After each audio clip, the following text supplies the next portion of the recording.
Hello there, a very good afternoon. You're watching Proactive London, and Tom Bailey is here with us now from Han ETF because today we're discussing thematic investing. So firstly, great to see you. What is this exactly? Well, there's several ways to define thematic investing. One is that thematic investing aims to take advantage of the structural trends that occur in the global economy.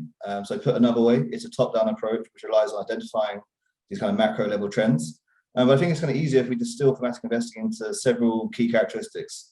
So number one, it's about secular trends. So it's a focus on political, economic, technological, and social trends reshaping the world.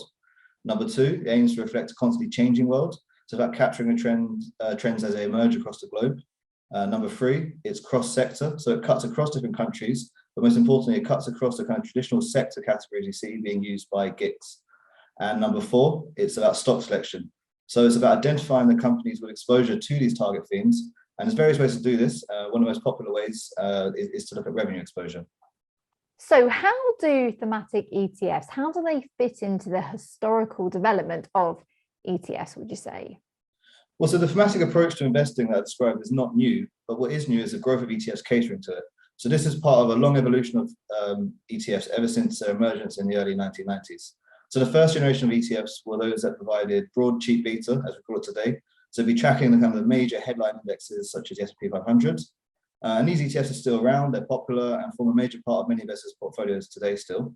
The next generation of ETFs that emerged was what we can call narrow market beta. So these are ETFs that track specific sectors or sometimes different countries or regions. And again, they're still popular to varying degrees. Then we had the emergence of so-called smart beta, also known as factor ETFs. So these were ETFs that tracked companies based on the sort of factors famously documented by French and Fama, so value and size, and obviously many more factors since emerged to varying degrees of success. And now finally, what we kind of think of as the fourth generation of ETFs is the thematic approach, thematic ETFs. And what's been the growth of thematic investing in recent years?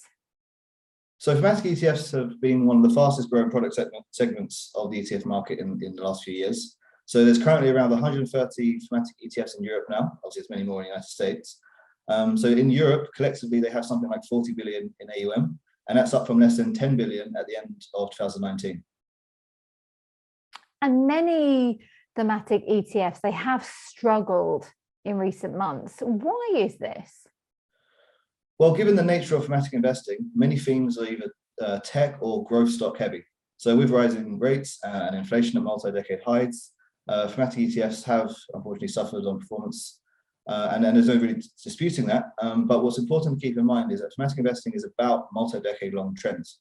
So the current monetary outlook will of course influence valuations in the short or even medium term, and the sort of stocks found in many thematic ETFs will reflect that. But the entire point of thematic investing is these long-term structural change and growth stories.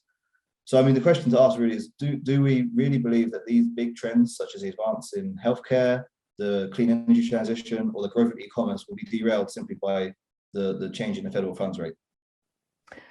Do you think that this means that the growth in thematic investing, do you think that's stalled? Well, I think it's important to keep in mind that thematic investing itself is not new. Since the earliest days of investing, investors have looked towards big trends and tried to identify the stocks that will provide a tailwind, so that this would provide a tailwind too. So what is new is a growth of ETFs catering to this. And while the sort of stocks thematic ETFs tend to provide exposure to may temporarily be out of favor, I think the latest rate hike cycle is not going to kill off this entire approach to investing, which is decades old.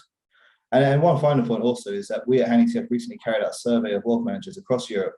The full results will be out very soon in our thematic review. But just to give one small finding, the majority of respondents said that they expect the AUM of thematic ETFs to grow to at least 50 billion by the end of 2022. All right. Well, thank you very much indeed. That was a real education with Tom Bailey there from Han ETF here on Proactive London today, discussing thematic investing.